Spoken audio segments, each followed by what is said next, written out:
Hey, what's up? What I want to do is go back to this time period. You guys ever have a game or a series that, you just, you thought wasn't really that great at the time, and over time, that game grows on you? And I just want to talk about one series, and it's not Street Fighter, but it's a game very related to Street Fighter 2. I'm just going to give you a quick story. Now, when this game came out in the arcades, I know you older gamers will relate to this, but this game was like a phenomenon. Arcades were like not anything other than the enthusiast. They would go to the arcades, like me and my brother and my cousins. We'd still play games in the arcades, but they were kind of like they were just kind of there, But Capcom released Street Fighter 2, and I can't tell you how awesome this game was when it first came out. This was like, like Pac-Man. The way that Pac-Man, a game made by Namco, that was a legendary game, and Street Fighter 2 did the same thing. It revitalized the arcades. So we were going to the arcades en masse, and this is the first game I know of that was so popular that arcades started to get wise and like, okay, let's have more than just one machine. Let's have like 2 or 3 Street Fighter 2 machines, and this was just phenomenal. But I'm not going to talk about Street Fighter. What I wanted to talk about was another game, and let's see if I can pull it up here. And it's made by Data East, and you guys who are hardcore know it's Fighter's History. Now, this game was funny because I saw it back in the day, and it was just like people. I mean, this is why Data East got sued, because this game has a 6-button setup just like Street Fighter 2. I mean, it almost looked like a Street Fighter 2 cabinet. So Capcom decided to take these guys to court, and they're like, yeah, these guys are pretty much, they bid our idea, basically, or they copied our idea. 6-button layout, 1-on-1 fighting game, and that's the way that they looked at it.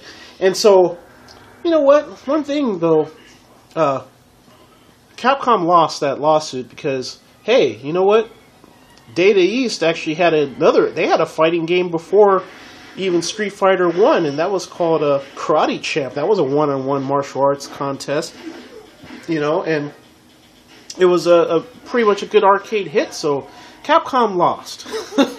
That was funny, but so Fighter's History went on, and it's not as good as Street Fighter, but it's still, it pays homage to it. It's just a fun, quirky little game. It's got, very colorful graphics. Now this game, of course I don't have a board for Fighter's History, but so this is running on MAME, but still it has really colorful graphics, and it has a really nice look to it, and it's like, it's kind of like an underground game. I remember all the tough guys used to love to play Fighter's History. Don't know why. All the thugs used to play Fighter's History. I don't know why, but anyway, what I'm going to do is kind of do a kind of overview of the game that I own, which is Fighter's History Dynamite. Now the thing about this game, I have a North American Neo Geo, so SNK, Data East decided to change the name. They wanted to bring out the sequel, but this is running on the Neo Geo hardware, and I actually have this game.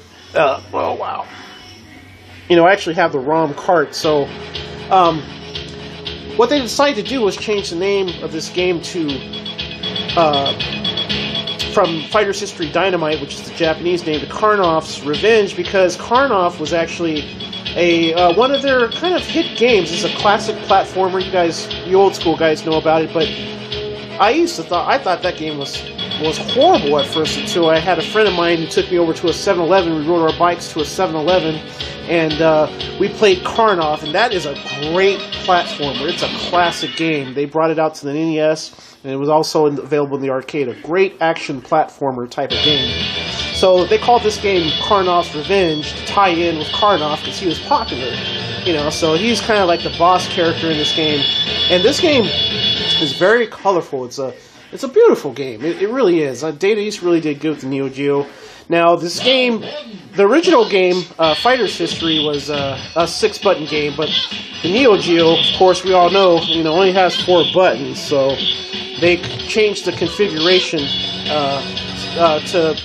for the Neo Geo. And this game, it's one of those type of games that I dissed back in the arcade. And as far as paying for this cartridge for the Neo Geo back in the day, this game would have been like $200. I wouldn't have done that, but now over time, you know, the prices have come down, and I purchased this game, and it's fun. It's a lot of fun, so I recommend it. I'm going to try to show a few rounds and maybe show the end and show you Karnovs, so I'll put that in a kind of like a, maybe do a segue into that, and hopefully it turns out all right. So, see you in a minute.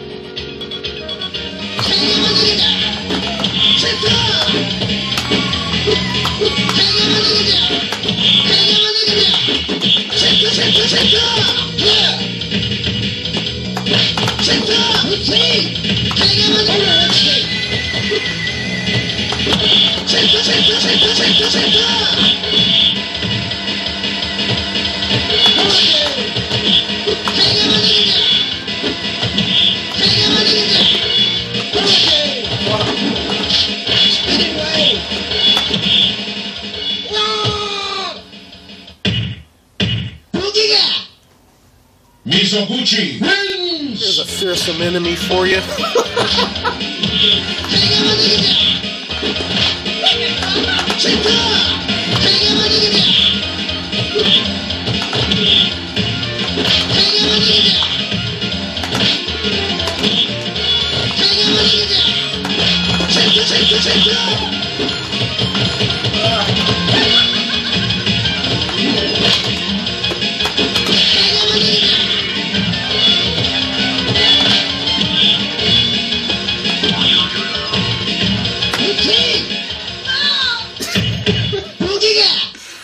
That's a classic character. So here goes our good buddy Karnov.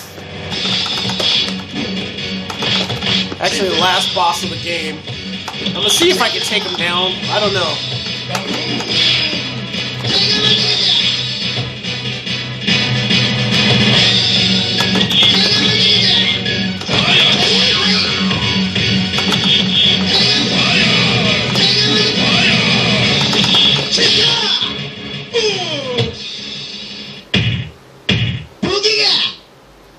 Mizoguchi wins!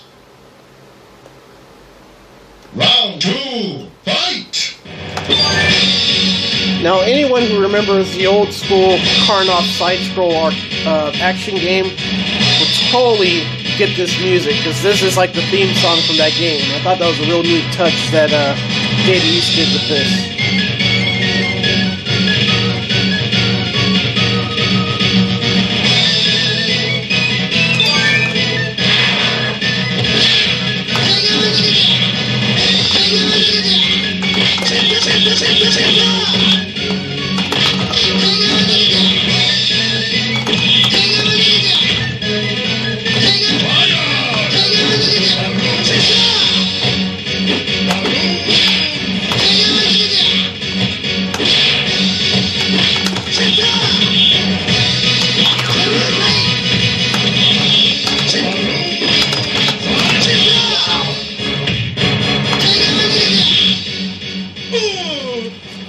So that's it, just a little bit of gameplay of a fighter's history, and just wanted to go back and reminisce about this game, because it was really cool. In its own way, it's not like, just because it's a copy of Street Fighter doesn't mean it's a great game in its own right, so I just wanted to share that with you guys.